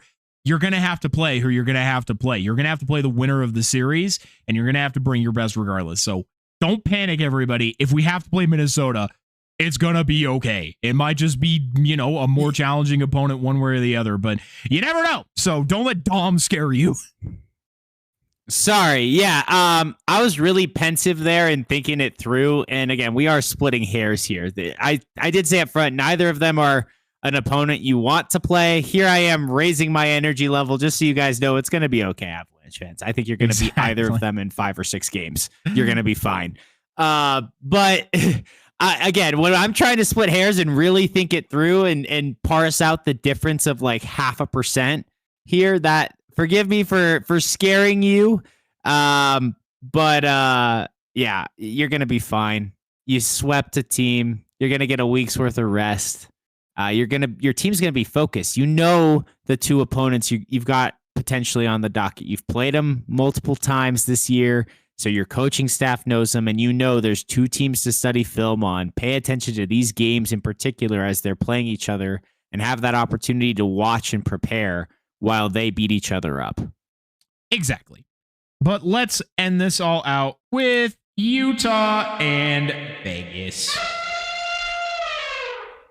What a silly series this is. I thought Utah, after a monumental comeback in Game 4, were going to take a 3-1 series lead. Vegas, of course, had other ideas and pushed the game to OT like they've done all season. Then scored twice. Utah was given a lifeline in the form of an offside call and couldn't capitalize. But I do still believe in Utah. I think they have more tools to win this and the better goaltending at that. But this is a series we will have to keep an eye on because I am not sure what is going to happen, but it is definitely a series built for the unexpected. God, I severely dislike those golden bucket heads. Oh my God. Dom has been crashing out everybody, by the way. Like, he's been texting me just pure vitriol. Like, dude, Corey has the receipts. Them. Like, Vegas is just torments my nightmares. As much as I think I sent this message where the three things that bring me the most joy in hockey: the Sharks' success, the Avs' success, Vegas' suffering. Because I just hate this stupid team. They are my Dallas. They just torment my dreams and my memories, and they're just so annoying to watch. I hate that they're the Golden Knights, and I'm like, okay, you're so rich that you have gold armor. Can you just get stomped on by a mammoth foot and be crushed by your own armor, please? Like I take the mascots way too literally sometimes when I'm upset with a team. But I thought it was part of the silliness, cool and funny and awesome marketing that the Mammoth did that trade in where you could bring any Golden Knights jersey and trade it in for a brand new Mammoth one. That was what a cool funny way to get things out in your community and just have like a pile of Vegas jerseys to donate somewhere or, burn. Great promotion. I thought it was cool. And then in game 4, man, like I said, these Golden Knights, man, I wish I could say something like "knee" to them and make them just hurt. But they went up 3-0. But Mammoth stormed back to take a 4-3 lead. Stop me if you've heard this before, Sharks fans, because Vegas then went on to tie it up at 4 apiece and force overtime because that's what they do. This time, there was not a destiny of teal because there was no teal on the ice. The Knights did pull off the frustrating overtime win. The most frustrating part of this is like after period 1, I was like, welp, if that continues, I'm going to turn off the TV and go to bed early. Then the Mammoth made it really exciting, pull off the Mammoth comeback it's fitting. And I was hopeful. I'm like, hey, I'm still going to get to go to bed at a reasonable hour. And then Vegas did Vegas things. And then even when the offside call goes my way, then I stay up later again just to watch this stupid team win. Oh, it hurts. I know it doesn't matter, and it's not my team. I'm hating here, and I shouldn't. Sure, it's it does. Just a game. You should. It's just jerseys I hate. Fuck those guys. It does matter. Nothing hurts me more than seeing Vegas succeed. I'm sick of it. As sick of it. They weren't supposed to be that good when they first came into the playoffs. They're still not supposed to be this good now. They are like at the epicenter for the gambling epidemic in the world, and with all of sports betting and crap instead of just enjoying the randomness of hockey. I want Utah to win. I really do. I really, really do. This team is so much more like inspiring as a new team in quotes, right? I know they were formerly Arizona, but the younger players are easier to get behind and to root for. And their jerseys, their logos is also way, way better. It's not even close. So when in doubt, root for the team with the cool snowy jerseys with blue, and that makes me happier when they succeed. Of course, Vegas has scored 2 in a row now to take a 3-2 lead in this game, so that's part of why I'm crashing out right now in live time. So Corey, you need to take over before I crash out more. So a couple things to round this out. Apparently, there are a lot of Vegas jerseys in thrift stores in that area, both in the Utah, Vegas area. So there was somebody that a friend of mine knew who went to the thrift store, got a cheap Vegas jersey, and then turned it in for a brand new Mammoth one. So definitely like quadrupled their money there. So good thinking there. A lot of people said, though, that it's likely that Utah fans were probably formerly Vegas fans because that was one of the closer teams to them. And then when they actually got a team, now they can trade in their Golden Knights jerseys for a Mammoth one. So that does make a lot of sense to me. The other thing is apparently Vegas is not well liked online. Oh boy, they are getting torched in Instagram comment sections and in other online communities. People do not like them. Not to anybody's surprise, but oh boy, their fans are pushing back. It is getting nasty to say the least. People are not happy when Vegas wins. And Vegas fans are not happy that people are not happy when Vegas wins. So it is just, wow. But anyway, we're going to move on to our bracket standings check-in. That's right. How is it going in league land, in bracket land? Well, this, first of all, is not factoring in this Wednesday or Thursday's games. We are doing it at time of recording. I did it today prior to the games being played. So here is where we are at. In first place, all alone, is Avs fan 05045, who has a perfect score of 404 possible points still by accurately predicting both sweeps, Carolinas and Colorado's. They have not missed at all so far, although that may have changed now given the... I have the updated ones pulled up. Yeah, Dom, you might be able to update us a little bit, but this is just as of before recording this and before the game started today. In second place, we have No Chill Dill, Avs Goated, and Allez les Bleus. Is that your sister? Is that your sister's bracket? It's French. Who else would make the French how'd I name? know? Yeah, that is she's talking to Les Bleus are like every one of their national sports teams. So that they are all sitting with 401 points. And then everyone else in the bracket, which we had more participants than last year. So thank you, everyone. Have 398 points. So no one's doing too bad. Everybody got the Carolina and Avalanche series correct as far as I could see. It just had to do with the number of games. And I'm never so bold as to assume my team is ever going to sweep anybody. But Avs fan 05045 was not fucking around. So congratulations to you. But Dom, do you care to give us a little bit of an update as to where we're at? Did it update considering the games that have been played? Yeah, so that Philly versus Pittsburgh series, now we have a true delineation where well, not everyone's brackets are going to be the same anymore and just be based on the tiebreakers. So now in first, in a two-way tie for first, each with 33 points and a max possible of 398. Yes, Natalie, well done. Shout out Allez les Bleus and No Chill Dill, who share the lead now. No Chill Dill is Coach Dylan, by the way, everybody. He is our resident Philadelphia fan. So, well, shout out Coach Dylan. Thank you for making a bracket this year and for all of your insights that you've given us in the past. And congratulations for Philly winning that series. That was really exciting for them.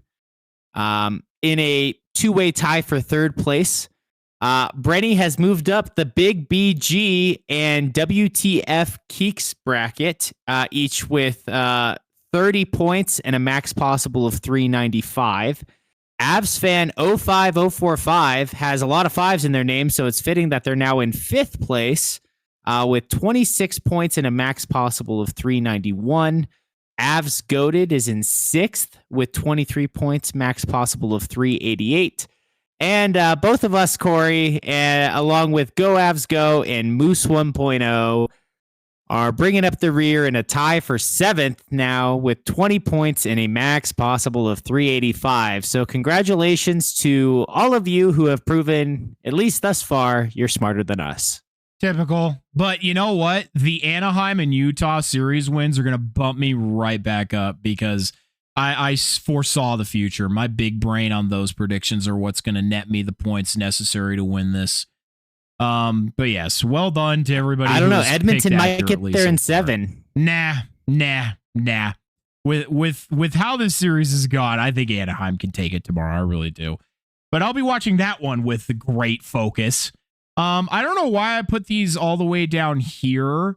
But I want to do these, and then I want to do something else that I didn't have written down here.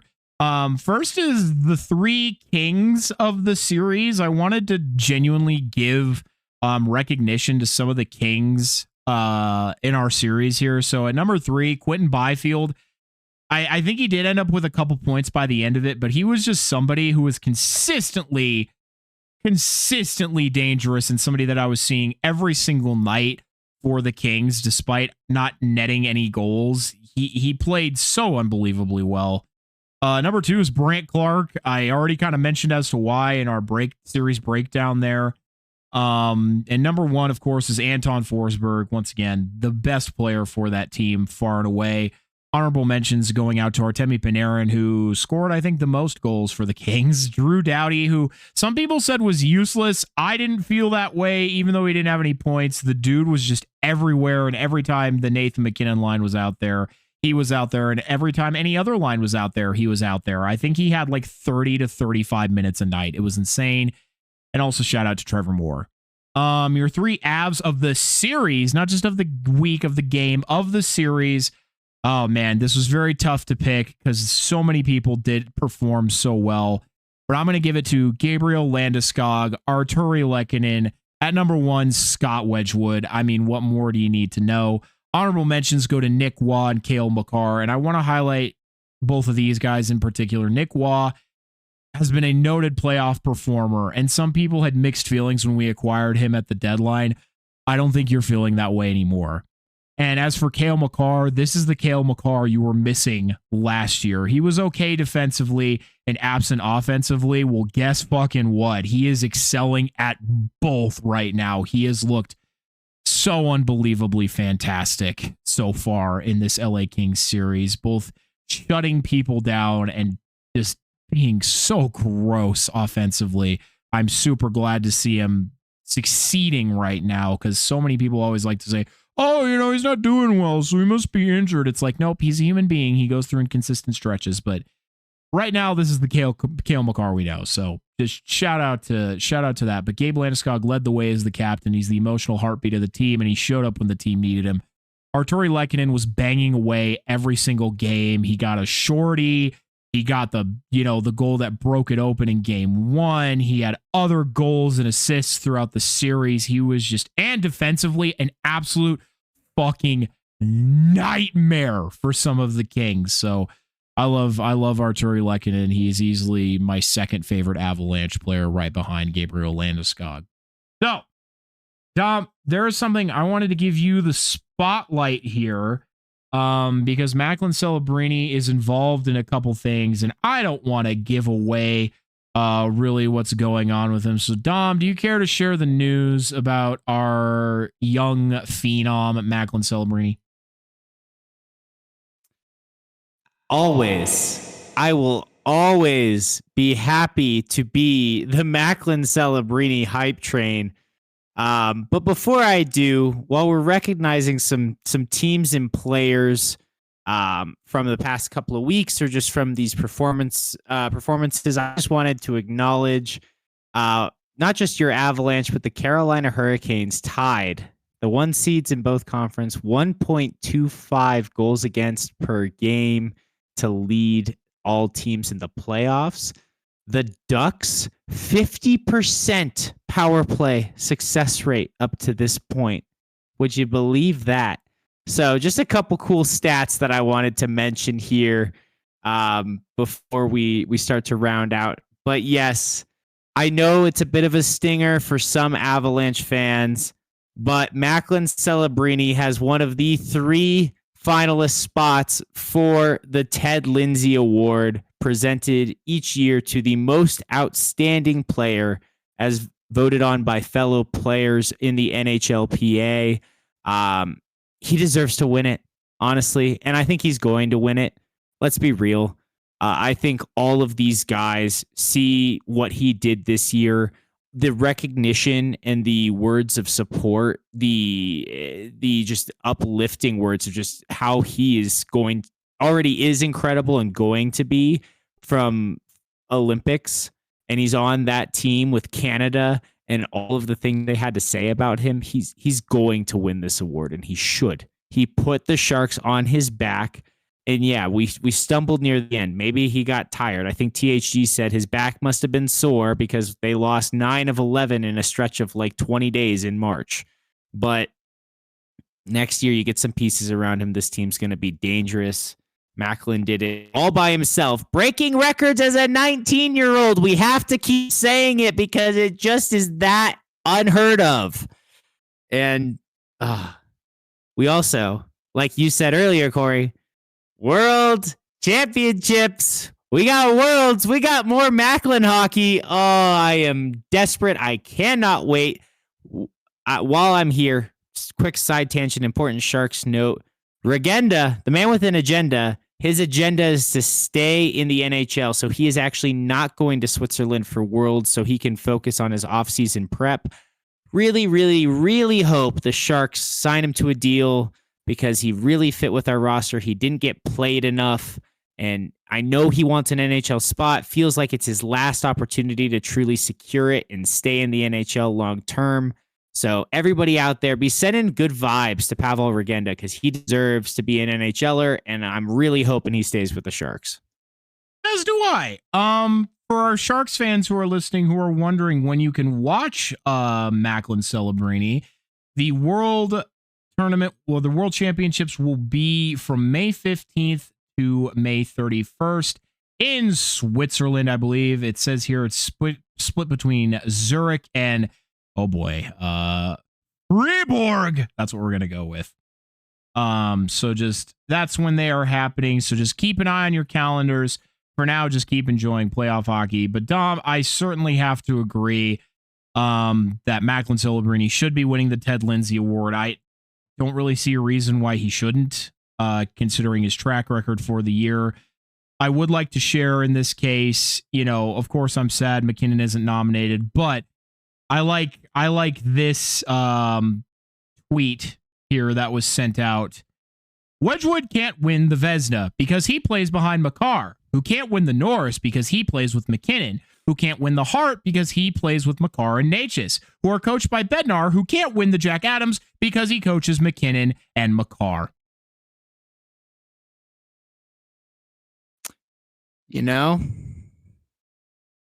Team success can sometimes be the death of individual achievement, but no individual can win the cup on their own. So I know it stings Avalanche fans, but I'll take it. I would take it if I was you. I need this Ted Lindsay Award because my team fell apart near the end and is not good enough as a team to even be in the playoffs just yet. Though they will next year, but you're gonna have a cup parade here. It's gonna happen. Yeah. Exactly. It's like at the end of the day, fuck all the individual awards. I don't care. I mean, yes, I care. I like to see my team get individual awards because people often like to use them to be like, oh, well, this guy's better than this guy because this award, blah, blah, blah. I like to see them win it. But at the end of the day, yeah, there's really only one thing that I ultimately care about, especially right now. So, if McKinnon's going to be snubbed, if Wedgwood's going to be snubbed, if Makar will be nominated for the Norris. Let's be real. Whatever. I don't care. I just want them to win the Stanley Cup. Yeah. Well, okay. And while you say that too, I think it's natural. You want your guys to be recognized, of course. And I think the NHL recognizes them all and doesn't. Part of the struggle there is they don't want to discount the effort of one by overly celebrating the effort of another. It's hard for some people to parse out who is truly good or bad, and they don't. There's voter fatigue. We see it in other sports and awards all the time. They don't want to give every award to the same team. So it's kind of like if they don't want to give them all, it's hard to pick just one oftentimes. So you end up with none. And the way to fix that is, well, you're not going to fix it. You're not going to just suddenly get the awards to them, but just keep celebrating your players. You know your team. You hype up your team. You celebrate them. You don't have to tear down other players, but you always lift up your team and support them and give them the admiration they deserve. I was going to say, Dom, Macklin Celebrini is going to win plenty of awards in his tenure here. So no need to stress about that at all. But, Dom, you have the fun fact for the week. And I have no idea what you're going to say. So what do you got for us, Dom? So, we've had some fun facts sprinkled in here. First time both one seeds winning in the first round, right? Both sweeping, no less. But with that, there was a different stat, and both the Kings and the Senators scored a whopping 5 goals in 4 games played. So it got me thinking, Corey, What is the fewest number of goals scored by a team in a first round series? Just in a first round series? Era. Just in a first round series? Specific to a first round series, just to keep a stable sample size. Okay, what are you considering the modern era? I'm saying post-lockout? Post-lockout. 2005? Okay.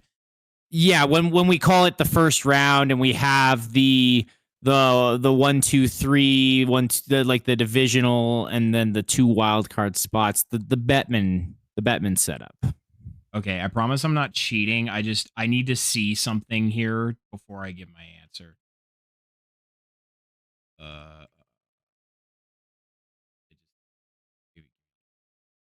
Okay, so that's not modern era because I was thinking of Jean-Sebastien Jaguar's like insane playoff run that he had, but that was in 2002, 2003. So, well, again, we're asking for fewest goals by a team. Well, that's what I was saying. He was insane. So I would imagine he would have kept his first round opponents to very few. But I'll go ahead and say 2 goals. That is the least amount scored by a team in the first round. Let's go 2 goals.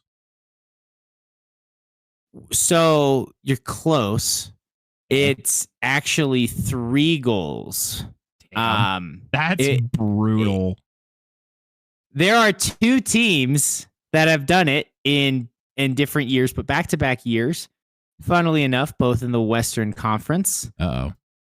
Tragically, well, I guess I just gave it up because I said both in the Western Conference. The LA Kings in 2017-18 only scored 3 goals against the Golden Knights, so that was doubly tragic. Man. But in 2016-17, which team scored only 3 goals in their first round loss? 2017-18 also? No, 2016-17. Oh, 2016-17. Well, the Avs weren't in it then, so that was... Oh, man. It wasn't the Sharks, was it? No way. They were so good in that time period. No.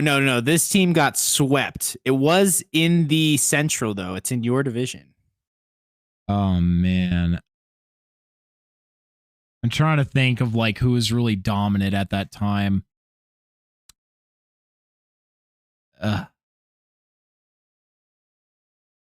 No way, it was the Blackhawks, right? I mean, that was kind of the end of their era, but was it the Blackhawks? The Blackhawks got swept by the Nashville Predators and only scored 3 goals. You got it right there at the end of that era. And you said 2016-17. That was the year they went to the final, too. So, I mean, that checks out. Yeah. I got this from I think it was like a hockey reference or one of those NHL ones. I had to do some Google searching, so I used a few different sources, but the only other team with a first round, in all of these cases, they did get swept. That's why the goal totals are so low. The only team in between those 2 teams with 3 goals scored, and then the 2 teams this year with 5 goals scored was also actually in the 2017-18 season. So that was the only other time where we had 2 teams in the same playoff score 4 goals or less in this series that they got swept in, and it was the Anaheim Ducks getting swept by my San Jose Sharks, your San Jose Sharks. We were on the right side of that at that point before the fall off after 2019. So apparently, other than Ottawa, who's just now joining the party, the West has a penchant for having a team relatively recently here who doesn't score a lot of goals. Oof. Well, that actually was a very interesting fun fact. So thank you, Dom. Well, everyone, the clock is counting down to the final horn. We really appreciate you taking the time to listen to this episode of the Captain Avalanche Fancast. If you have something you want to know about the Avalanche, Sharks, or just hockey in general, reach out to us on our socials or email, and we'll be happy to try and answer it. The best thing you can do if you like what we're doing here is to follow us on whatever platform you're using and to share this podcast everywhere you can with everyone you can. I'm Captain Avalanche Corey. And I'm Dom from the Tank. Check out our new episodes every week. Thanks, everyone. Sweep, sweep.